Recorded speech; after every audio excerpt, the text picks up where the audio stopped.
Hello, everybody, and welcome to Friends of the Force, a Star Wars podcast. I'm your host, Brad. And I'm your host, Sarah. And this is Bebo's Book Report, which is a series about Star Wars Resistance on a podcast feed that has absolutely nothing to do with books. And we are back. But we are talking to our writer today. So it has something to do, in a roundabout way, about books. Maybe. Yes. Kind See what of. you did there. Yes. We connected all the dots. Definitely. We are here celebrating the third annual Remembering Resistance Day events, Spectacular Palooza. We are so excited. This is an event that we started back in the year 2020 to celebrate the series after its conclusion during, middle of the pandemic. This was a source of joy for us, and we've been doing it every year since. So August 29th is when we met Team Fireball back in the day before the series aired. And we've been so lucky to have been joined by various cast and crew throughout the years. And today, as Sarah said, we are talking with writer Gavin Hignight. He worked on the episodes Sonara's Score, Doza Dilemma, Fox Vortex 5000, and No Place Safe. So episodes across both seasons. So we could talk all things Resistance, Colossus, Kaz, Niku, Tora, Everybody. Sonara. Everybody. It's so exciting. Yes, and he has so many other credits, including Transformers Cyberverse, Teenage Mutant Ninja Turtles, Marvel's Spider-Man, Ultimate Spider-Man, Avengers Assemble, and Iron Man Armored Adventures, among so many other things that he has done. Yeah, he's also a producer and a filmmaker. We were just so thrilled to have him on the show. He's the second writer that we've talked to after we spoke with Stephanie Folsom a couple years back, so it's really great to get a perspective from the writing room and what went into the series, and all of the key themes that we're going to hit on today are ever present and were very carefully crafted in the writing room. So just so many great things to discuss. Absolutely. And we hope that you enjoy this interview and join us for all Remembering Resistance Day shenanigans by using the hashtag Remembering Resistance on the 29th of August and beyond. Yes. So that is happening this Monday, August 29th. This is the first of two interviews that will go up over the next couple of days. So stay tuned for more. And without further ado, let's turn it over to our chat with writer Gavin Hignight. Hype phase on. The greatest racer to come out of the Vox cluster. I lost a real money maker when you quit Hype. I bet you never found another pilot better than me, huh, Frankie? You can say that. Get over here, pal. Come here. What a beautiful reunion. We are so excited today to be joined by writer, producer, and filmmaker Gavin Hignight, who worked on Star Wars Resistance, both Season 1 and Season 2. Gavin, thank you so much for joining us for the third annual Remembering Resistance Day. So happy to have you. Thank you for having me. And thank you for having a Remembering Resistance Day. There is never enough resistance to go around, certainly. So that's why we keep doing this. You are the second writer that we've had on the show as part of the series. So it's really exciting to now get your perspective from the writing room. But just to start off, what is your personal journey with Star Wars? Like, when did you become a fan, even before you got to lend your own voice to this world? I mean, it's been lifelong for me. I was the perfect age. I won't say I remember seeing Star Wars in the theater, but we did. My earliest Star Wars memory was excitedly leaving a shopping center with my parents and my brother with my Han Solo blaster toy that we got as children. I still have it. Big toy collector.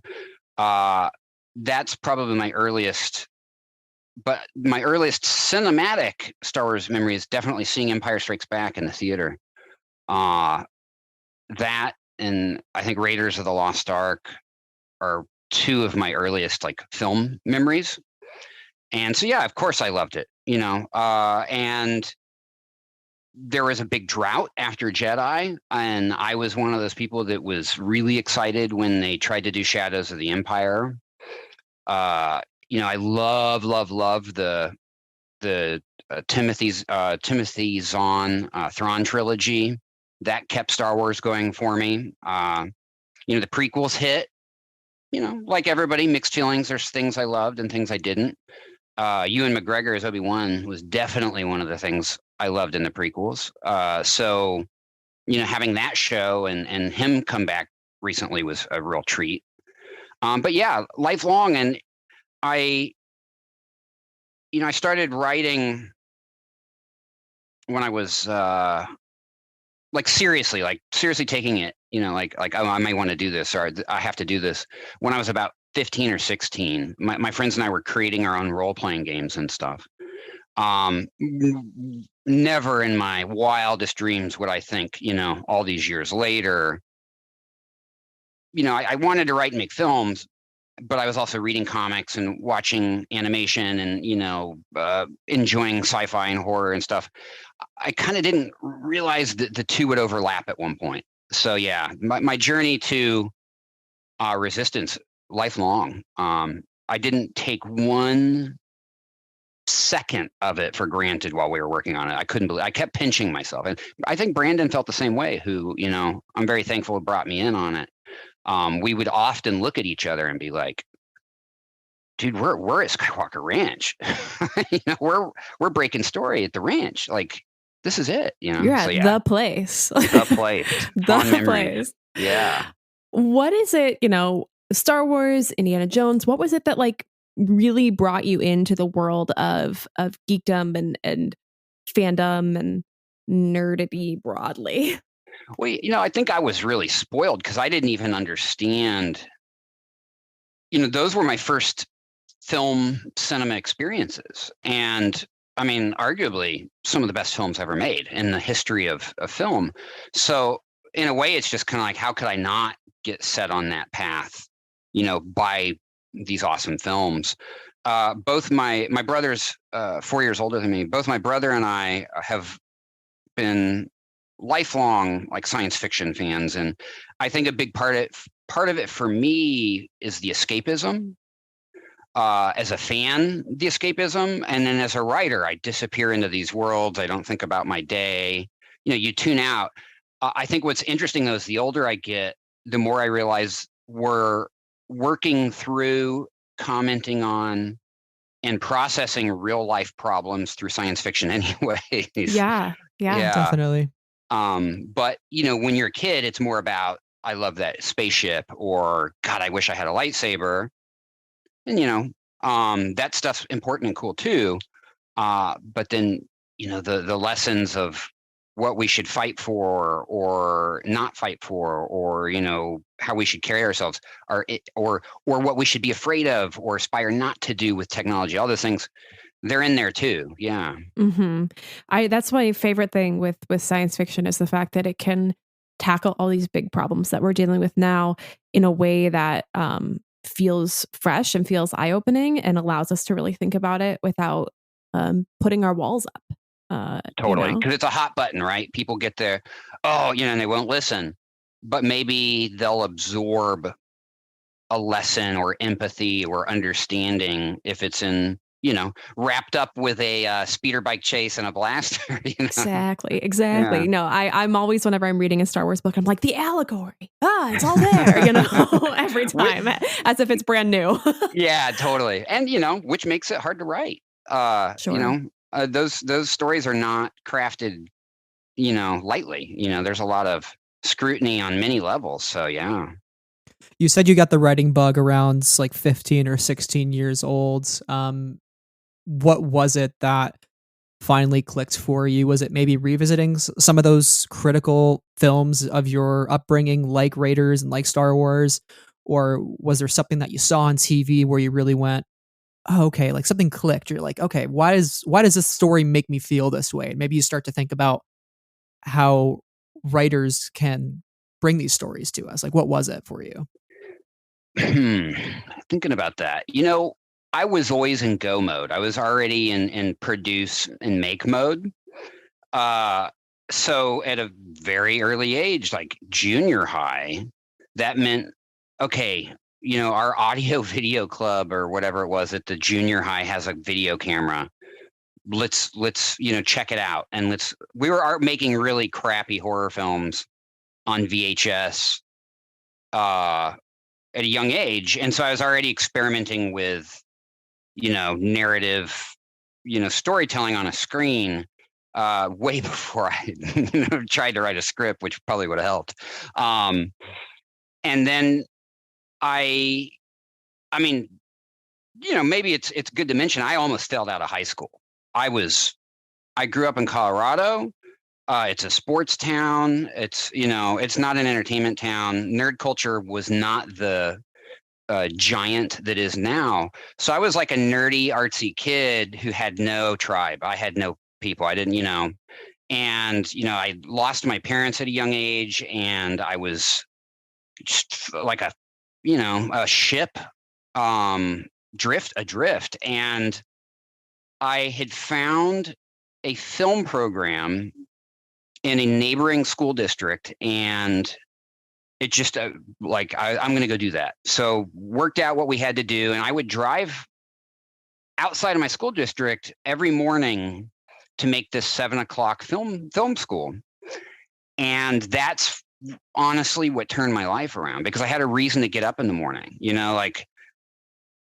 I had a way to express myself, that because growing up in that time saying, oh, I want to make, because now everybody is like, oh, TikTok, and everyone thinks a visual medium will make them famous, or they can make a living, or and at that time I probably felt that same way, but all I ever heard was, you're going to starve, oh, you're going to go to Hollywood, you're going to starve. I heard that a million times, and so it was not encouraged. But then I found this small little pocket, this little film class.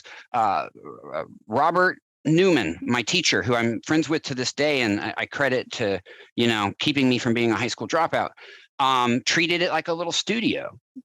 And if you wanted to make a film, you needed to have something on, you needed to have a plan. And that plan was a script. I had terrible penmanship. I had terrible grammar, but because I wanted to tell stories, I started working on all those things. And I started, so the writing came at that point. I was about 17 at that point. And that's when I really started taking it seriously. I wrote a really, really, really crappy feature film when I was about 17 that will never see the light of day. And I would love to read it one day and marvel at how awful it is. But yeah, so that's when I started. And the thing is I moved out to LA a few years later to pursue film, TV, whatever. I knew it was here. It wasn't in Denver. And the thing is it's an expensive art form, right? Like, you have to have people who can help you. You have to, sets and locations and camera equipment. But the one thing that doesn't cost very much to keep crafting is a script. So I just kept writing through all the shitty dead-end jobs I had, while trying to just keep a roof over my head. The one thing I could keep doing to be creative is writing. And I think that's when the muscles really started. So, yeah. Yeah. And I think there's a certain rhythm that you can get into as a writer where you just, like you said, it's escapism, watching film, but also writing too. Like, you just get in that mode where the ideas keep flowing, and sometimes you just have to force yourself to keep writing without stopping, right? Sort of like a stream of consciousness in a way. Like, what works for you to really get in that mode? It's harder now because social media and everything does just destroy your attention span, right? I think that working on shows has helped because you're writing by committee and you have deadlines, and it kind of just pushes you, like, I've got to get this done, and so-and-so's got to give notes on it. And it gives you kind of a pipeline of work. I give them a premise, they give me notes. I give them an outline, they give me more notes. I give them a first draft, So there's a little back and forth that, okay, this is how I do it. When writing for myself, it's a challenge because you don't have anyone pushing you up the hill or saying this is great or do this. And so it is hard to get into the zone. It's funny you mention, I'm writing a film right now that I plan to make myself. And it's an idea that I've had in my head for about 3 years. And during the pandemic, like everyone, it was so hard to be creative and motivate. You would think, I don't have to go to my day job today. I have all this time to write, but it just sucked the creativity and the drive out of myself, like it did many people. And now things are a little bit back to normal, and I'm busy on projects for other people. But I'm working on this film right now, and it's the nicest feeling, and I haven't had this in a few years, where at the end of the day, when I'm getting tired and I know I need to stop, I can't wait to get back to it. And I think I think it's just when you fall in love with your characters and the world you're building, it's kind of like a never ending story, like that book and that film. You can't wait to get back to them to see where they go. It's almost like they're driving the ship, and you're maybe putting it to paper for them. But yeah, I think one thing I always tell people is just you have to write. You have to, even when it's shitty, even when you don't feel like it. It is a muscle, and it doesn't get any bigger unless you work it out. So getting into the zone for me means constantly doing it, no matter what.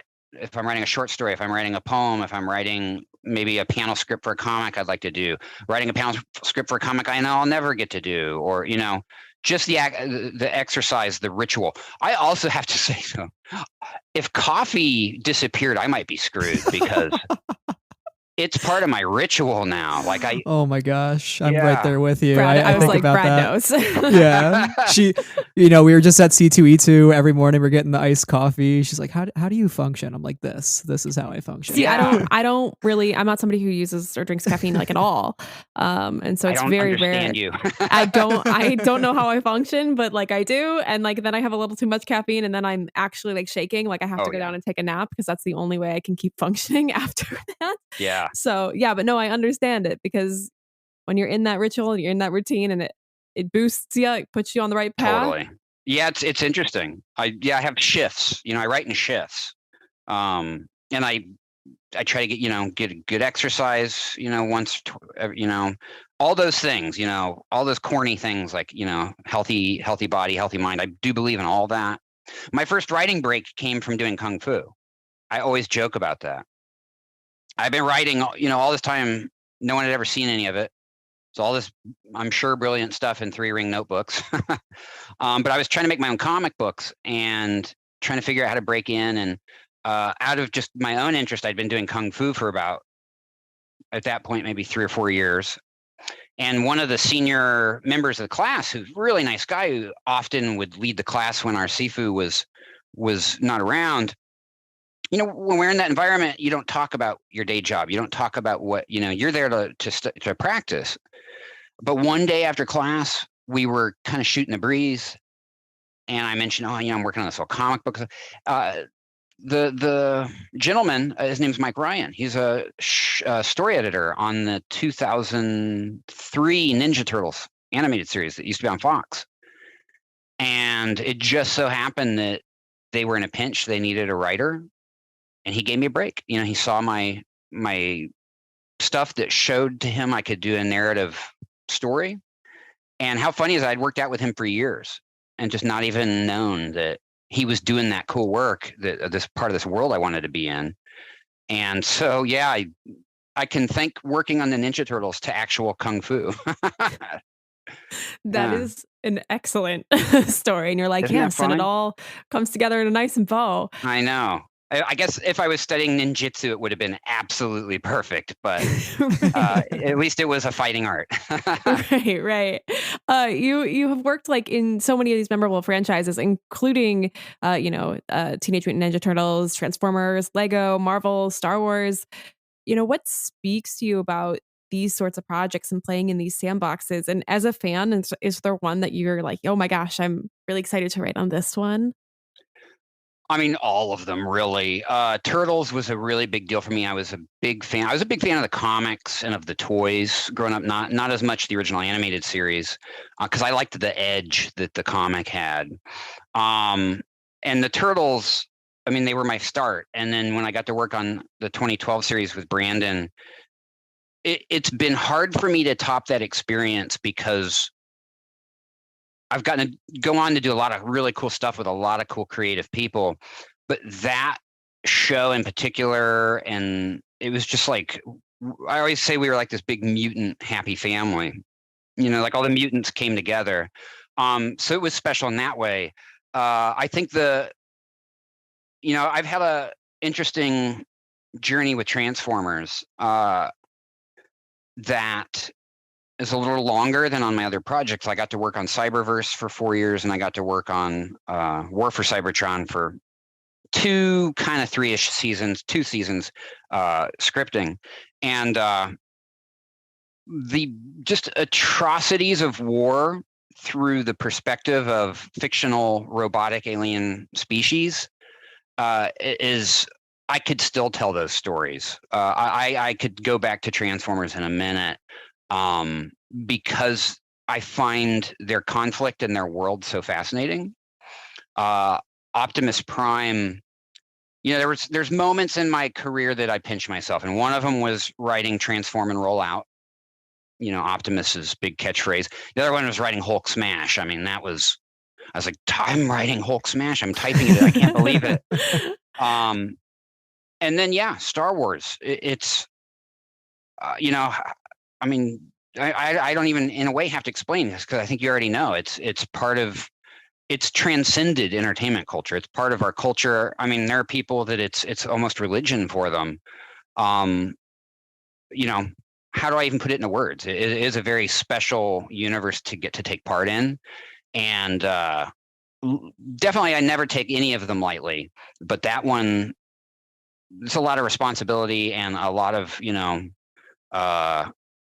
don't want to let that universe down or those creators. And I felt that way about Transformers and I felt that way about Turtles. But yeah, it's with an air of responsibility, I think, that I approached. Yeah. And we got to have fun too. I hope.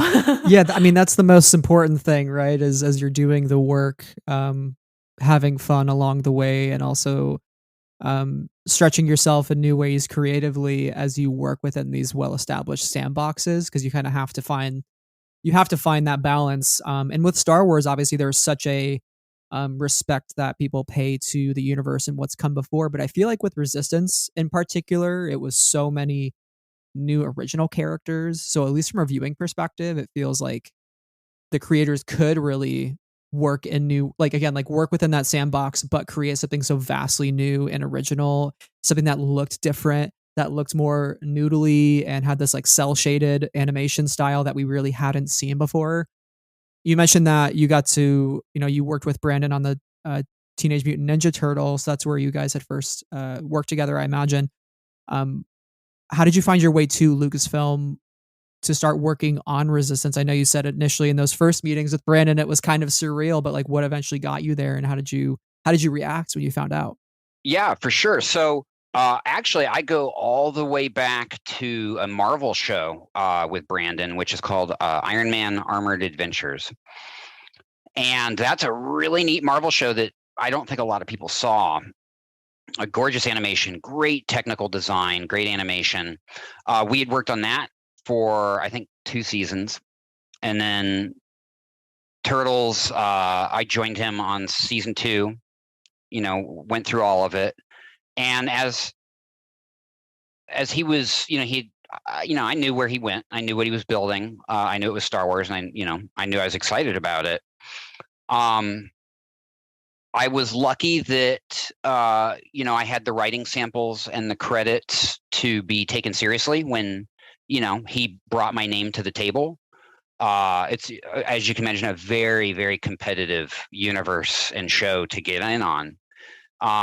So yeah, I absolutely am thankful to him for championing me to the team. And then it was my job once I got there to prove, that he brought in the right writers, right? And I feel like out of working hard and doing that, I made so many great friends from the show that I still communicate with now till today. When I was first hearing about the show, the thing that I really, really identified with, the thing that really got me excited about it, is that it was not about Jedi. It was about everyday, regular folk who are trying to do good. I love Jedi stories. I wish I was in tune with the Force and could do some of the kind of stuff that, you see Obi-Wan or Darth Vader do. But there was a real appeal to me in writing stories about mortal humans who are just good at flying ships. And if they get shot down, they get shot down. That was appealing to me. I think, of course, Luke is heroic, but Wedge is pretty heroic too, and he didn't have the Force really backing him up, right? Those were the kind of stories I was really interested in telling, And then when I got to kind of meet the cast that Brandon and and the team, the producers were all putting together, I was getting more and more excited. I loved Kaz. I instantly understood Kaz. But they said one of the pieces of Kaz's DNA is Lupin, from Lupin the Third. One of my favorite anime. And now that I've said that, you're never going to be able to unsee it. Because when Kaz is like running around a corridor or, having that physical comedy, it's like, oh, that is so Lupin the Third. In a amazing I see way. it now that you say it. Yeah. So, and then I loved Captain Doza. But yeah, knowing his backstory, and it was very fun for me as a Star Wars fan because this is before we got Mandalorian, right? Yeah. Yeah. So it was fun for me as a Star Wars fan to kind of understand where some of the people and some of the puzzle pieces ended up after Jedi, because there was just no definition. And, Force Awakens, put a stake in the ground and said, okay, but I was really curious about from the end of Jedi up until Force Awakens, like what was going on. And I'm glad we got to play in that time period, in that area. And now as a fan, I love watching, stuff like Mandalorian that is a little earlier, but wow, what a cool time period for you. You wouldn't think, right, that after the fall of the second Death Star, the universe could be as interesting as it is. And it really is. That's what we've definitely found reading all of the books. We're big book readers, and there are some excellent, beyond excellent books that exist in that time frame. And I'm like, wait a second, I really care about this time. So I totally get it. I'm right there with you. And I think the backstories of characters like Doza and Yeager really richen that world in such a fascinating way. And I'm so ready to continue to see more of them, because I'm like, they have so much backstory. They got to show up somewhere else. They were alive for years before this. That is one of the beauties of working on Star Wars is, unfortunately we only got 2 seasons, and it was 2 solid, strong, great seasons. But because of the nature of Star Wars, somewhere, somehow, someone's going to pop up, and that'll be a real treat, I think. Mm-hmm. Yeah, we're watching the Bad Batch. We love the fact that so many of the Resistance creators have joined that series, and already we've seen things springing up in there from the Bad Batch, like the little Buggles creatures in there, some droids that you've only ever seen on the Colossus, like a little thing of Gorgs at one point, I believe. I'm hoping maybe we'll see a Doza in his youth, a young Imperial cadet. That would be amazing. Yeah. Yeah. That'd be cool. That would be and him and Yeager, I'm like, man, I want to see you guys when you were fighting, when you were on both sides of that battle, right? Like at the Death Star or elsewhere. So what was it like, be in the writer's room for both seasons of the show and watching it play out and get crafted from season to season? It was awesome. Like I said, not one fraction of a second I was not, appreciating where I was. ILM is where we broke some of the stories, and it's like walking around the coolest film museum. We would walk by come in the models. I love all the practical effects and stuff, and it's just like walking in a film museum. You'd see like one of my favorite things I saw was the saucer section of the Enterprise from Star Trek VI, up on a wall with a big blast mark in it, because there's this very iconic shot where it's hit with a torpedo, and I was like, that's the Enterprise from when it got hit.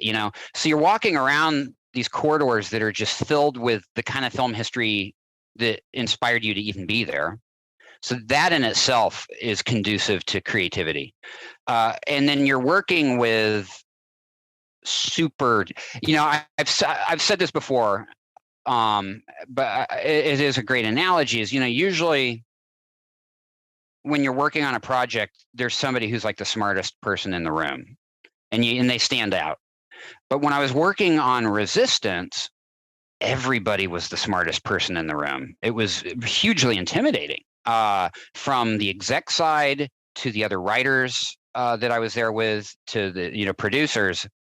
It's a lot of, and like, the production people as well who would come in and out of the room for these meetings. You have to level up. you have to bring your best ideas and your best communication skills, because you are really rubbing elbows with some smart people. I will also say, and I say this all the time to people in my life. I don't know if I've ever said on a podcast and stuff, but breaking story with Brandon, I will say, is always a pleasure. And Doc and Stephanie and some of these other writers, working with them, Eugene, Kevin Berg, all these people, it's always a pleasure. But I will say, breaking story with Dave Filoni is amazing. It was like getting paid to go to film school. Like, he just exudes like how to approach story, and especially Star Wars story, and how to build in that world comes off of him so naturally, and so communicated so easily and so humbly that we would sit in. We weren't always in a room with him. He's very busy, so he would come in and break when he could. And by break, I mean, build out story with us. And I just remember, I can't remember what episode we were breaking, but I remember walking away from it being like, I learned more about writing and Star Wars in that like 2 hours than, people get in film school. And I was like, and out of it, I get to go to write a cool story, and they're going to pay me. I cannot believe it. I was like so spoiled. So I do, he's one of those people that is no accident that he is where he's at. It's the talent and the kindness that he puts out, So the writers' rooms were amazing to be in.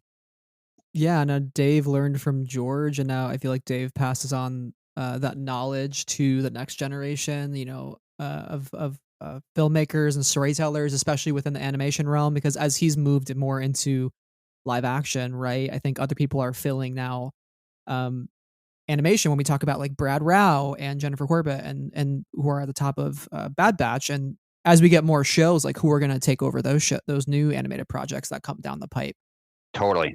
Me, I'm free if they need me. Yes. Somebody call Gavin. He's right here. I got to say, from what you're saying, like being in the room with all these super smart and intelligent people and the way that you guys wrote this story, something I think often is fans will overlook Resistance. Like, people who haven't watched Resistance might initially think it is too zany or too goofy, or it's just for kids or whatever.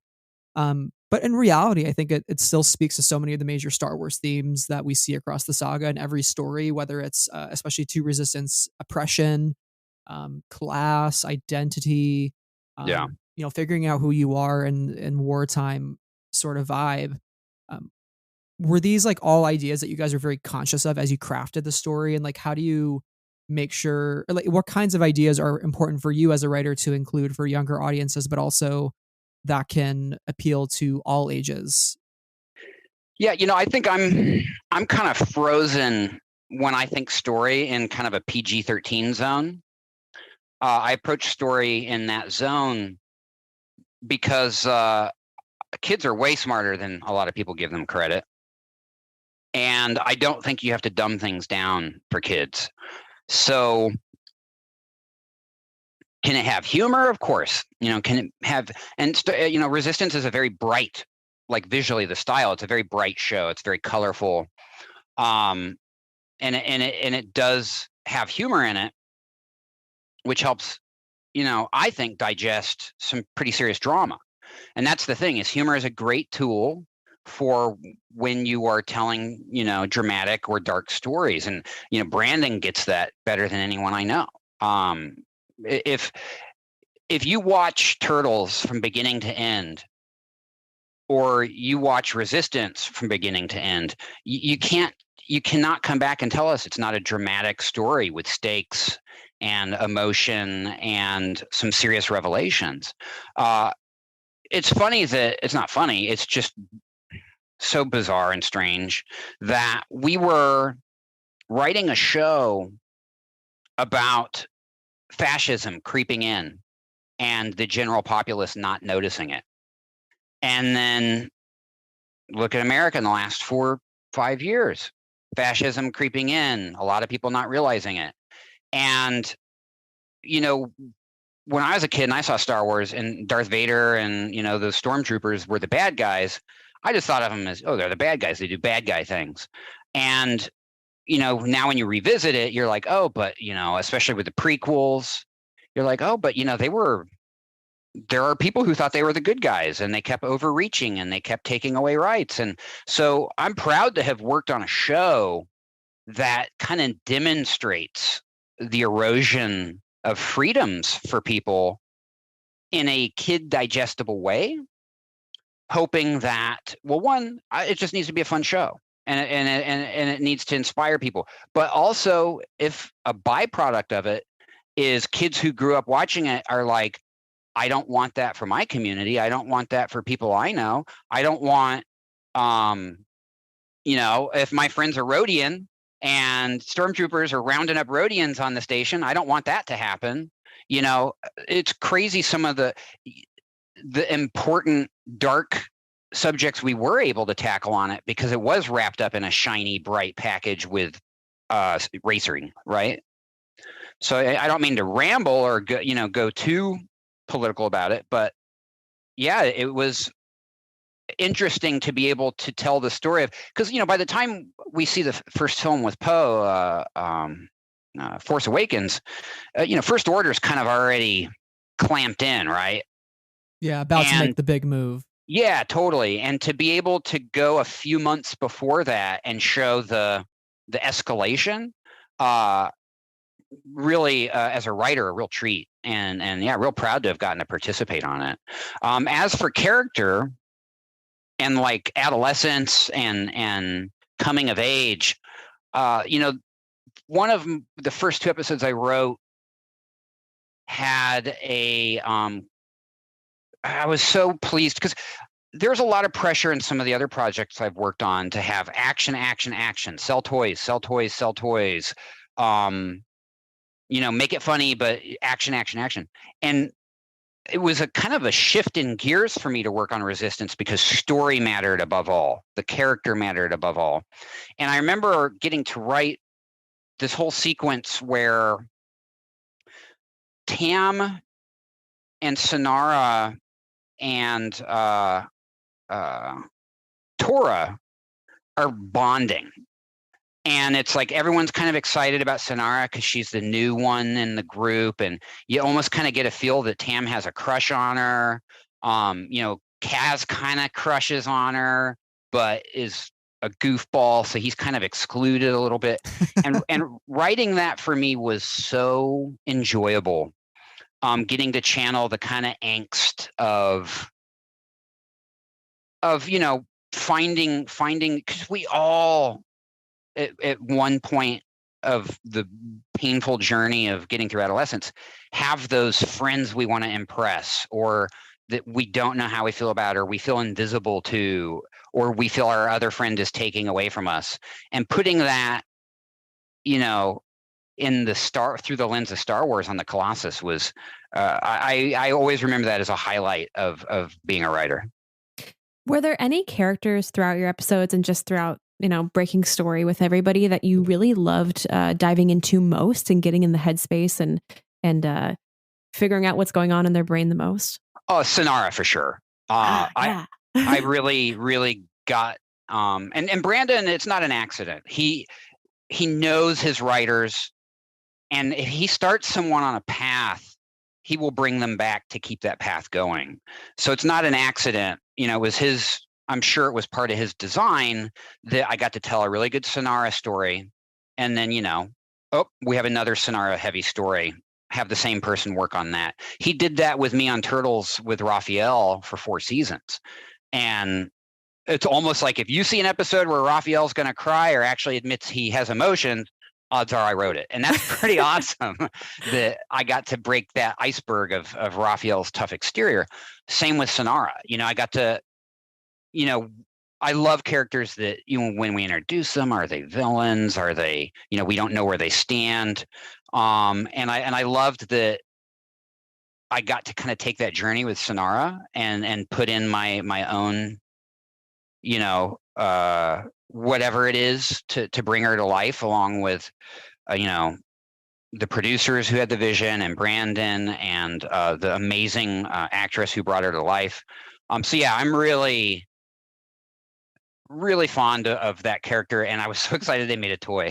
I was like, I have to have a Sonara figure when we were writing it, and so I was glad she was one of the few that did make it into toy form. Yeah, I was rewatching your episodes, and even though there are a couple in between those two Sonara's episodes, if you watch Sonara's score and Doza Dilemma back to back, it really does feel like this really Sonara heavy arc that is focusing on her realizing she can be a part of this Colossus family, right? And I think it's so interesting too over the two seasons how the pirates gradually integrate themselves with the Colossus crew, and it starts with Sonara. Yeah. And it starts with both sides realizing there is a common enemy in the First Order, which you hit the nail on the head. Like, the show is very, in some ways, subtle and overt with the politics and the rise of fascism, and the ways in which all of these people who come from such different backgrounds and with such different motivations, how they can band together. Yeah. It's called Resistance, but it doesn't really feature the traditional resistance fighters you'd see in the film, like Leia and Poe. Like, you make an appearance, but it's really like, how does resistance form on smaller scales? Yeah. And I think that's absolutely just so genius. And I look forward to Andor, which is coming, because I think it's going to be some of that same vibe, right? Like, yes. Like, let's watch the early DNA of these cells come together, and these people come together and form alliances. And I love that part. And we haven't seen enough of that yet. I will backtrack too and say that characters that were great. Niku, of course. Every time I got to write Niku, it was a joy. It was an absolute pleasure. He's so sweet and he's so real. The episode where Kaz is going to leave in second season, towards the end of the series, when it's time for him to go and join the Resistance formally, and he's saying goodbye to everybody. God, I don't want to get choked up talking about it, but his just the brokenheartedness of Niku, with the little bent up statue that we had. Yeah. Yeah. Rips the heart right out. It does. He's so sweet. Yeah. I am right there with you with my adoration for Niku. I just love how big-hearted he is, and how he really cares deeply for every single member of the Colossus. And he might have one of the more simple personalities to him, in the sense that he's just somebody who really cares about others, and he's not as conflicted as some of our other characters, and that's what I mean by that. But what's so great about the show is, like, every single character has such a rich and thoughtful backstory, whether they be somebody as conflicted or have different allegiances, like Sonara or Doza, or somebody or Tam, right? Yes. Who we see it in real time. Yeah. Or somebody who's on a path and knows exactly who they are, like Niku, and really stays true to that. But I want to know every single one of them. Like, this is the show where I say I could read a book about every single one of these characters and be just like enthralled for 300 pages, because they all warrant that much a discussion, because those backstories are, included in little moments here and there throughout the show. And I think that we kind of get that from Niku in the Vox Vortex 5000, which, if you ask me, is an underrated Niku episode. There are so many great Niku episodes, and I'm like, yes, the Vox Vortex 5000 is up there, because we really get to see how smart he is. Yeah. And we get to see everyone around him realize that. What is it like to be in the other characters' heads as they're trying to understand Niku? As somebody who's both written Niku and the other characters around him, is there anything that sticks out to you about how the other characters understand them or try to understand them? Yeah, I think it just really speaks, because, like you said, they're so well realized that for me, that that heavy lifting was done by Brandon and Justin and team who created the show. It was so easy for me to get in any of their heads and understand their perspectives. That's a big thing for writing any kind of narrative. But animated TV is not absent from the you really have to. Every character has a different background and a different voice, and when you're writing them, you have to be faithful to those voices. And that's why, if you can do that, that's how they bring you back. If you write it and it all sounds like how you talk or how you think, you're not doing the job that the show needs. So getting into who they are and how they're going to react to each other is part of the fun of it, and it is part of the craft. And then someone like Niku, actually, Mikey and Ninja Turtles is another good example. They actually kind of make it easy for you because they draw such extreme reactions, right? And so, for Jaeger, he's going to be annoyed. He's going to. I mean, everybody annoys Jaeger. That's why I love him. But Kaz is going to be compassionate, but his mind's already on something else because that's Kaz, right? He's going to overlook whatever that Niku's doing until he doesn't, because Kaz is a good guy, and has empathy and friendship. So for those closest around Niku, it's very easy for me to, understand how they would react to him. I would say if I had to have a Sonara Niku moment, that might be more of a challenge because he's new to her.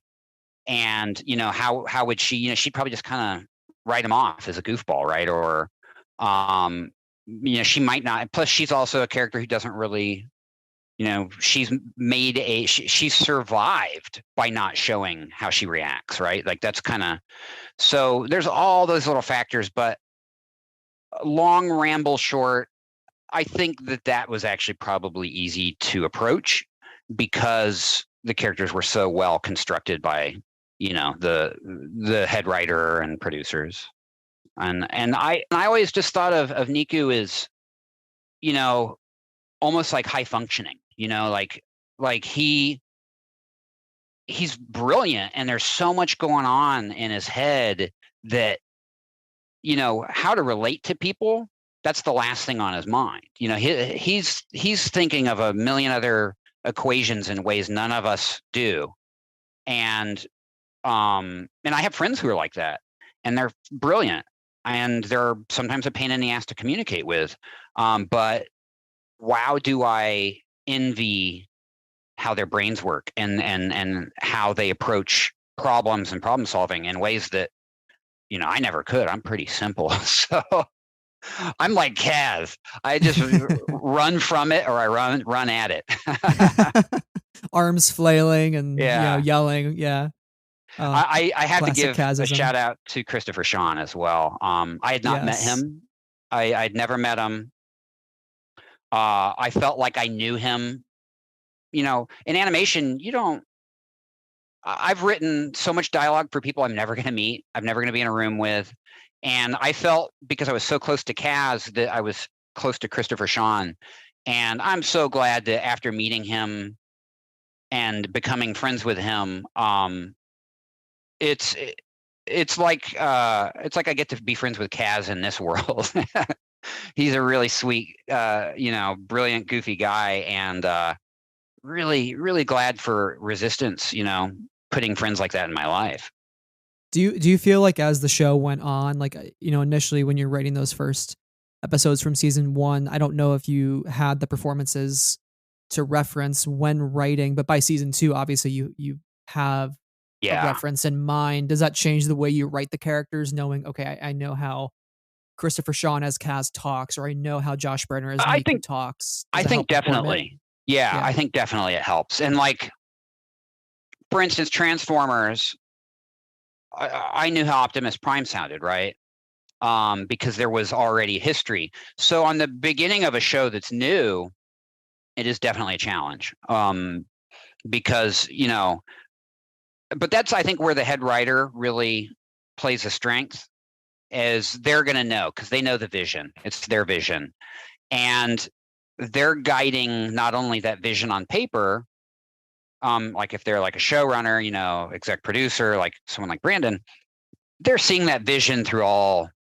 So how he heard Kaz on paper transcends to how he heard Kaz in the records and in the auditions. And so it wasn't that far of a stretch, but once you do get to hear everybody, it does make it so much easier. I'm trying to think.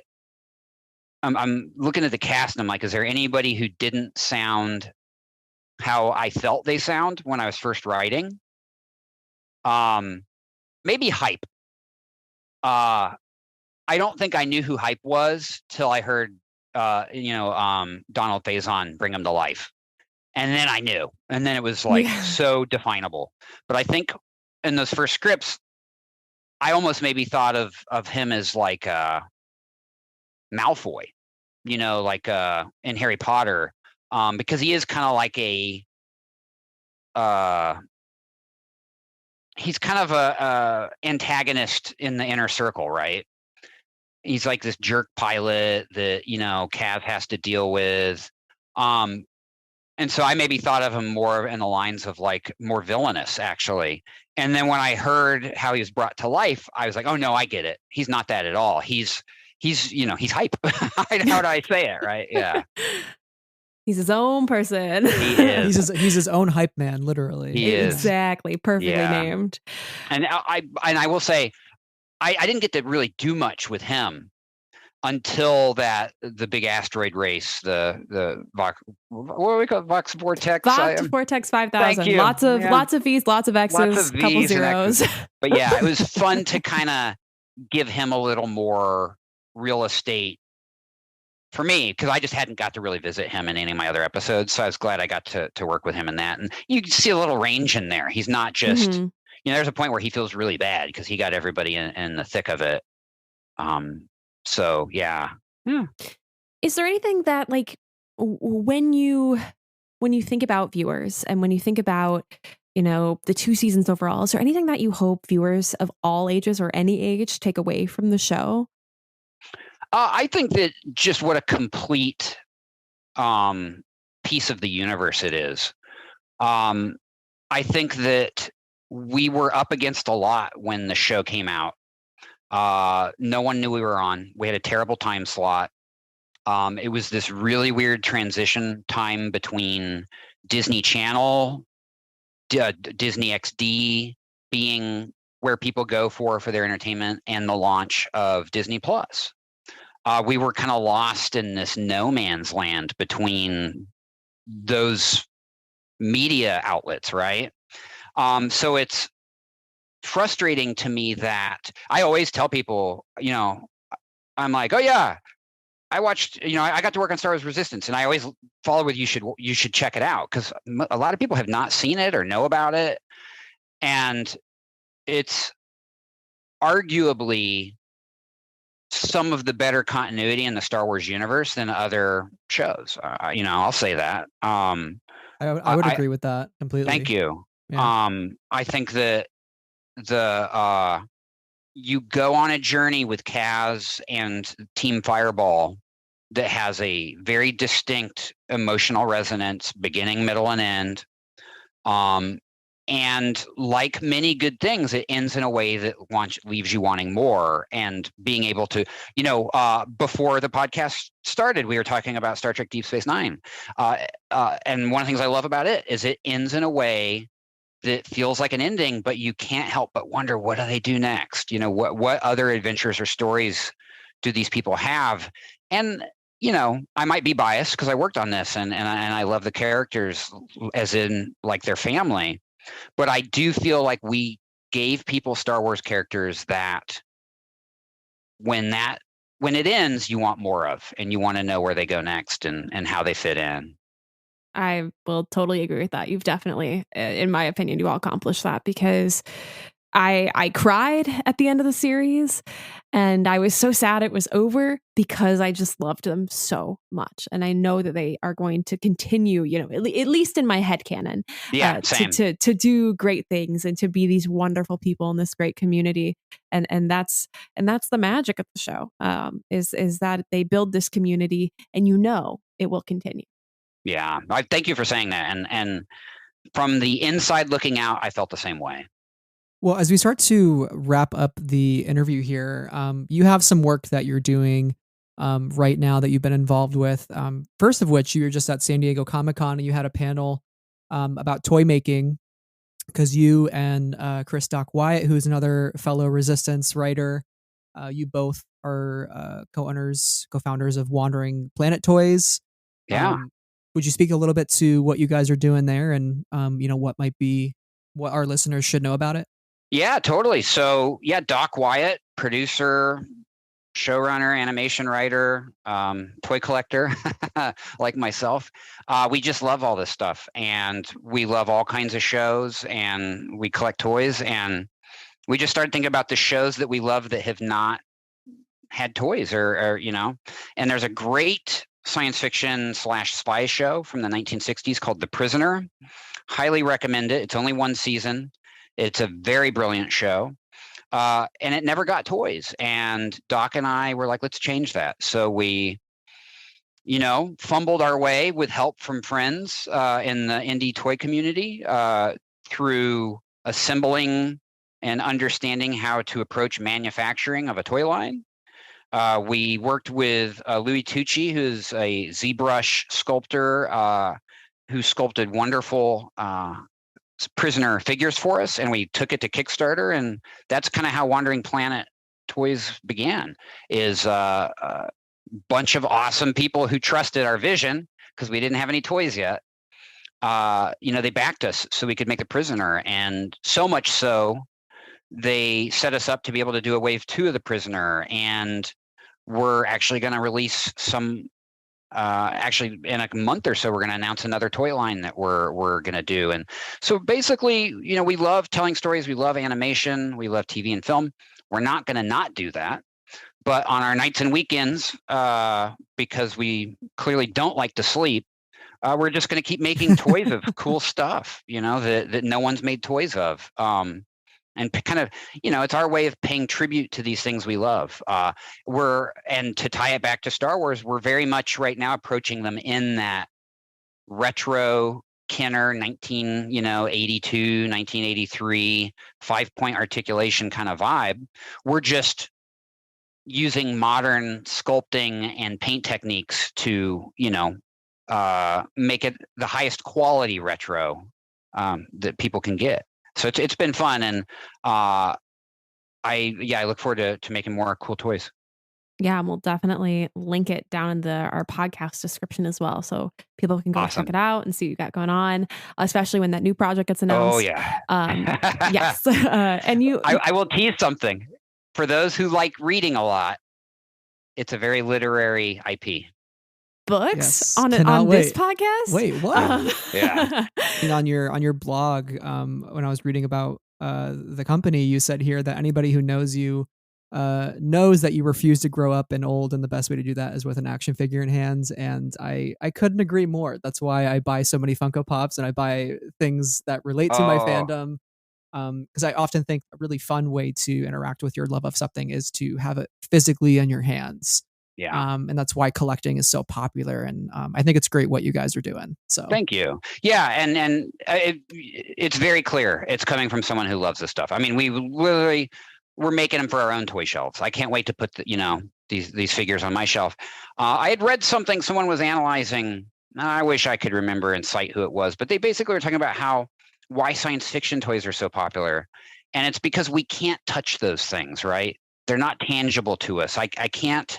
I've yet to crawl into a real X-Wing. I would love to one day, but until I can, a toy of it's pretty cool, right? Definitely. Mm. That's such a great way that whoever wrote it out in the I universe know, put it's a it. tangible way to celebrate our fandom. Yeah. Yeah. I can't hug a Wookiee, but I could hug my action figure. Yeah, I action can figure of a Wookiee. hug my But a Wookiee can beloved hug Funko you. Pop Oh, love it. of Tarful. You also have this awesome upcoming graphic novel, The Concrete World. So this will go out on August 29th, and it comes out next Tuesday for the listener on the 31st. What was it like to create this, and what can you tell people about this project? Yeah, so Concrete World is a cyberpunk graphic novel. It's in that large category of comic books that don't have superheroes. You know, I love superhero stories, but I also love hard sci-fi. And I have been working on Concrete World in one form or another for over 15 years. It's been a real long journey with a lot of very talented friends and artists. And it's basically, you know, what's the elevator pitch is one of, you know, you hear that a lot in LA. What's the elevator pitch? So if I only had 30 seconds, I would tell you it's Blade Runner meets Train Spotting. It's about addicts in the future who are addicted to virtual reality machines that are illegal. And it's about what they're doing to keep up their habits and keep their machines running and keep escaping from reality into these virtual programs. And, you know, it's a little made of some fear of technology and some, you know, fantasy about where we're headed as a culture. I'm really excited. It's a very complete story. It's, I think, 256 pages, which is pretty hefty for a graphic novel. A lot of bang for the buck, as they say. And the cover is designed by Jenny Moore, who actually does the package design for Wandering Planet Toys. She's an amazing graphic designer and artist that I met all the way back at Tokyo Pop. I don't know if you remember them. I worked at Tokyo Pop for a hot minute or a year or so. And I've stayed in touch with Jenny all this years, and she could not have given us a better cover for the book. So its pre-orders are up for it right now on Amazon. That's probably the easiest way, is just to go to Amazon, Concrete World, and then the pre-orders all start shipping on I think the 31st. So yeah. I mean, it's got authoritarian law enforcement. It's got humans working with the technologies that they have, and also the consequences of those technologies. I love that Blade Runner meets Train Spotting. Yes. Yeah, it's two, you know, they're both important stories to think about, and it's just a different approach, you know, and it's a different way. We explore virtual reality a little bit differently in Concrete World. It's like a hardwire that actually goes into your brain. So it's not like, you know, it's not like the traditional goggles where you're feeling around the room and you trip over the coffee table. The reason this technology is illegal is because it's a needle that shoots into the back of your brain and deceives you into thinking you're in this place. So it's truly immersive for these characters, and why wouldn't that be addictive, right? Is there anything else coming up that we haven't talked about that you would like our listeners to be aware of, that you just want to promote in the universe? Absolutely. It's been a busy month. Right after I finished my work on Resistance, and my heart was broken because I didn't know what world I would travel to next, I had the amazing opportunity to write anime, to write Japanese anime, truly produced in Japan by a studio. FJ DeSanto, I had worked on Transformers War for Cybertron with. And around that same time, he brought me in with the good folks at Netflix to write Tekken, an anime based on the, you know, long-running popular martial arts fighting game. And, you know, one of the things I loved about Resistance is that it was very anime influenced. You know, you can see Macross in it. You can see Robotech in it. You can see in the cell shading the kind of homage, you know, to the anime of years past. And out of that, I got to go work on you know, I love martial arts. It's, you know, as we discussed earlier, responsible for my career in some ways. And to, in Tekken Bloodline, get to visit the origins of that universe and the characters you're going to meet in that series, and have it done right with a great voice cast and a great studio in Japan. Really excited. It's going to premiere on August 18th on Netflix, and they're going to drop the whole season. And one interesting thing about writing anime is often there's one writer. On all the shows that we watch, there's writer's room, and you do one episode. And what was unique about Tekken is I got to do all 6, or I don't know if I should have said 6, but I got to do the whole first season. By the time we post. So yeah, please check it out. I think it's going to be a really interesting, unique story for people who don't know about the backstory of the characters in the game.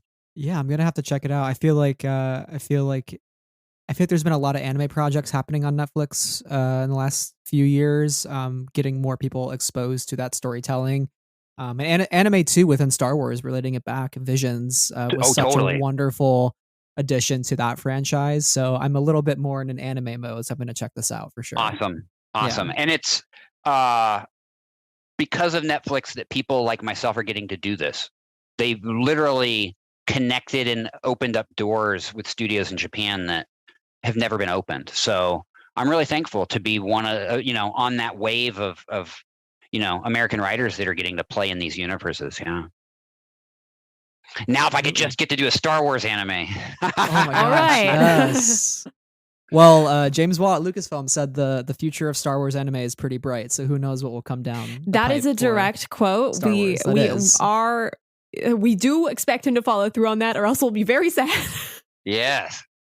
Well, as we wrap up here, a couple of rapid fire questions for you. Okay. These are just nice way to close out the trivia. show. Not trivia. This is not a pop quiz.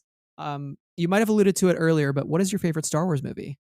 I think I have to say three-way tie: New Hope, Empire, and Rogue One. Solid. I love that. New Hope is just amazing. We would have nothing else without it. So you have to appreciate it for what it is. But in the modern era, wow, do I love Rogue One. Can The Mandalorian be a movie too? Because I love it. Yeah, we'll count it. What's your favorite Star Wars Mandalorian? We'll put it in there. What is your favorite memory from working on Resistance? So many. I will list some. Walking by the lake where on Skywalker Ranch to go break story up at the big house like studio, and we're walking by the lake, which is where Luke burned Darth Vader's body when he was giving him the kind of Viking funeral at the end of Jedi. I was like, that's the lake. That's the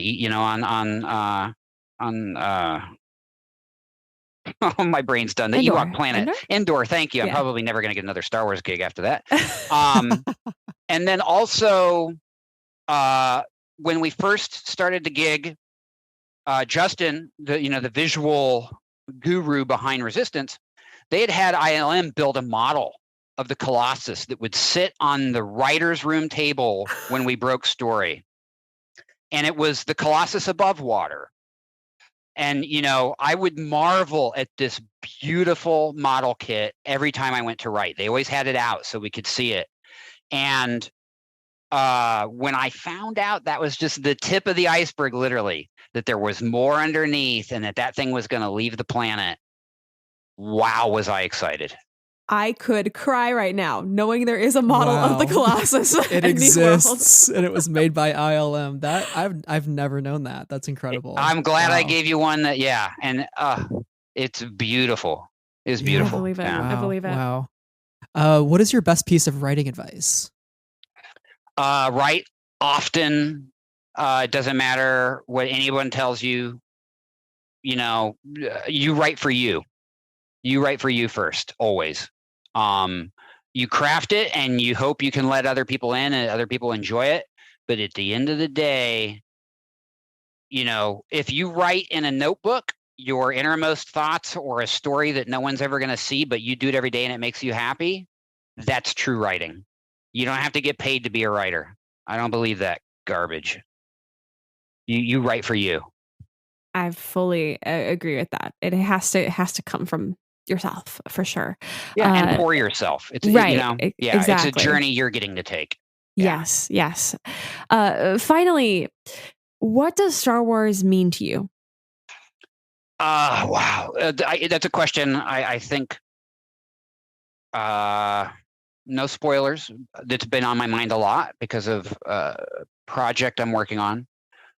I think for me, it is storytelling about us finding our best qualities and embracing our best qualities and trying to resist our worst qualities. Definitely. Wow. I see what you did there. Resistance. Wow. Every now and then. I think that is such a great way to look at Star Wars. And when we look at resistance and remember resistance, I think that is actually one of the key themes is rejecting our darker demons and choosing light, choosing friendship, choosing family, found family especially. Yeah. And so as we walk away from resistance and keep remembering every year, I think that's an important lesson as well. So thank you for sharing that. Thank you for taking the time to talk with us today on the podcast. Such a pleasure hearing about your experiences growing up and what resistance has meant to you in your professional career. Where can our listeners find you online so they can keep following all of your work? Well, first and foremost, thank you for having me, for keeping the torch lit on resistance and remembering just the great universe and all the characters and all the people who brought it to life. I really do appreciate it. I think the best place to find me is just on Instagram because I'm very visual. I love to post toy photos and travel photos and stuff. Gavin Hignight, just my name at Instagram. I've even thought about, do I even want to be on Twitter? It's so toxic these days. And but I do love on Instagram that I can share art and things I love, and other people do the same. And that's kind of the best place I think to find me. And then Wandering Planet Toys is on there too. Awesome. I'll post maybe a picture of my Fireball Hot Wheels or something to yes. Yes, to fire you guys definitely. Well, Gavin, thank you once again. It was such a pleasure. And until next time, may the force be with you. And with you. Thank you. Hey, everybody. Thank you so much for listening to our interview with writer Gavin Hignight. We hope you are enjoying Remembering Resistance as much as we are this year, because even though it's been 3 years, the series is certainly not forgotten. Yes, and it is still just as joyous and wonderful as ever. And we hope that you go ahead and check out The Concrete World, which comes out on the 29th, which is probably... it's coming out on Remembering Resistance Day. It's the synergy of it all, as well as Tekken Bloodline on Netflix, which you can watch right now. Lots of good stuff coming from Gavin, and hopefully more in the future. So with that being said, if you want to catch our second interview as part of this weekend for Remembering Resistance Day, make sure you're subscribed to our podcast feed and make sure you're following us on all socials so you get the latest updates on the podcast. And consider leaving us a review if you enjoyed this episode. We also have a Patreon where tiers start at just $1, and we are incredibly grateful for all of our patrons. So thank you to Amy, Bryan with an I, Bryan with a Y, Cheryl, Clay, Danny, Davis, Dylan, Donnie, Huong, Jenn, Knights of Ren, Leanne, Levi, Lucy, Lindsay, Randy, Rob, Saber Bouquet, Sky Talkers, Steven, Travis, Tom, and T. Thank you all very much, and thank you everyone to listening for this episode. Yes, thank you all for your continued support of the podcast. Enjoy Remembering Resistance Day, and until next time, Team Colossus out. Bye!